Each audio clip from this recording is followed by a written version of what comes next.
Morning and welcome to Thought for the Day on Thursday the 30th of April. And today I'm going to read from Luke's Gospel, chapter 1, verses 57 to 66. And this is recounting the story of the birth of John the Baptist. When it was time for Elizabeth to have her baby, she gave birth to a son. Her neighbours and relatives heard that the Lord had shown her great mercy, and they shared her joy. On the 8th day, they came to circumcise the child, and they were going to name him after his father Zechariah. But his mother spoke up and said, "No, he is to be called John." And they said to her, "But there is no one among your relatives who has that name." And then they made signs to his father to find out what he would like to name the child. And he asked for a writing tablet, and to everyone's astonishment he wrote, "His name is John." Immediately his mouth was opened and his tongue set free, and he began to speak, praising God.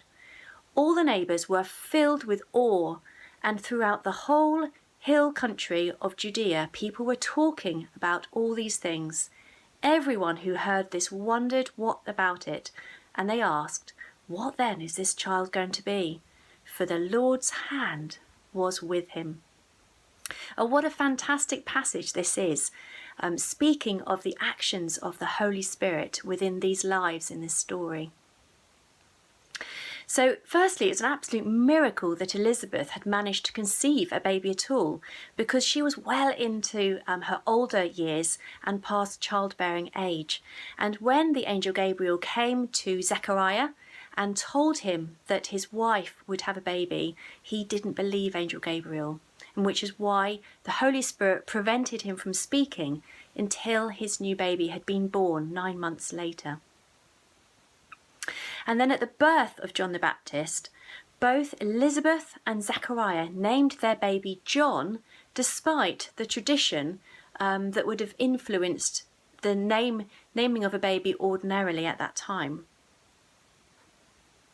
And this is such a remarkable story of the work of the Holy Spirit. The community around recognise the Holy Spirit at work. They are in awe, and everyone is talking about this amazing thing that's happened. They're all talking and saying, "Who will this baby become?" And then this passage goes on to recount Zechariah's song of joy and prophecy as he describes his vision for his new baby son. He describes his son as a prophet who will prepare the way for this long-awaited Messiah. So I'm just going to speak for a moment about the importance of names at this time in Palestine. Names were so much more than just a label. They provided a description to the person, to the baby. It could have been a description of their physical appearance. So, for instance, Laban would have indicated somebody's blonde colour. Or it could have been an expression of their parents' joy, or perhaps family tradition. And as I mentioned, we read that the community expected Elizabeth and Zechariah to follow family tradition and name their baby son after Zechariah. But both parents had been prompted by the Holy Spirit to name their baby John. John was a shorter name for Jehohanan, which means Jehovah's gift or God is gracious.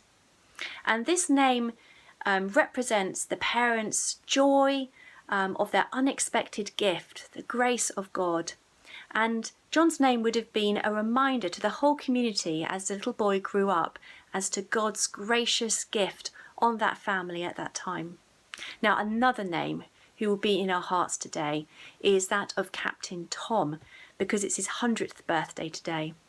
Captain Tom is a remarkable man. The name Captain tells us about his role in the Second World War as an army officer. And at 99 years old, he wanted to do his bit to help fight against this new battle that we're in at the moment against coronavirus. And so he set out to walk 100 laps around his home before he reached 100 years old with his walking frame. And he set out to raise £1,000. But with social media spreading the news as he's captured everybody's hearts. He has absolutely smashed his target, and he's raised over £29 million for the NHS, which is just astonishing.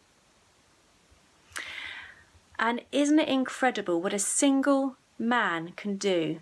Somebody who is 99 years old, his desire to make a little bit of difference has gone such a long way. He's an inspiration to all of us. And I was thinking, like John the Baptist, he blesses each one of us with joy and hope during these dark times. Happy birthday, Captain Tom. And I hope you all have a good day.